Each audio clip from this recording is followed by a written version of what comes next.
இந்த நவீன காலகட்டத்தில் நிலநடுக்கத்தை கண்டுபிடிக்கிற தொழில்நுட்பங்கள் உருவாகிறது பெரிய விஷயம் இல்லை. ஆனால் கிட்டத்தட்ட 1800 ஆண்டுகளுக்கு முன்னாடியே எந்தவித மின்சாரமும் கணினியும் சென்சாரும் இல்லாத காலத்தில் நிலநடுக்கம் ஏற்படுற திசையை துல்லியமாக கண்டறிகிற கருவியை ஒரு சைனீஸ் சயின்டிஸ்ட் உருவாக்கியிருக்காருன்றது ரொம்ப வியப்பாக இருக்குல்ல. ஜாங் என்ற சைனீஸ் சயின்டிஸ்ட் ஓஃபங் டிடாங் என்ற பெயரில் நிலநடுக்கம் வர திசையை கண்டறிகிற கருவி ஒன்று உருவாக்குனாரு. ஒரு பெரிய வெண்கல ஜாடி அமைப்பை கொண்ட அந்த ஜாடியை சுற்றி 8 திசைகளை குறிக்கிற வகையில் 8 டிராகன் சிலைகள் இருக்கு. ஒவ்வொரு டிராகன் வாயிலையும் ஒரு வெண்கல பந்து வைக்கப்பட்டிருக்கு. நிலநடுக்கம் ஏற்படுறப்போ ஜாடிக்குள்ள இருக்கிற பெண்யுலம் அதிர்வுக்கு ஏற்ற வகையில் அசையும்.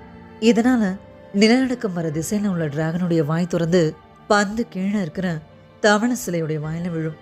அந்த சத்தத்தையும் திசையையும் வச்சு நிலநடுக்கத்துடைய இருப்பிடத்தை முன்கூட்டியே மக்கள் தெரிஞ்சுக்கிட்டாங்களாம்.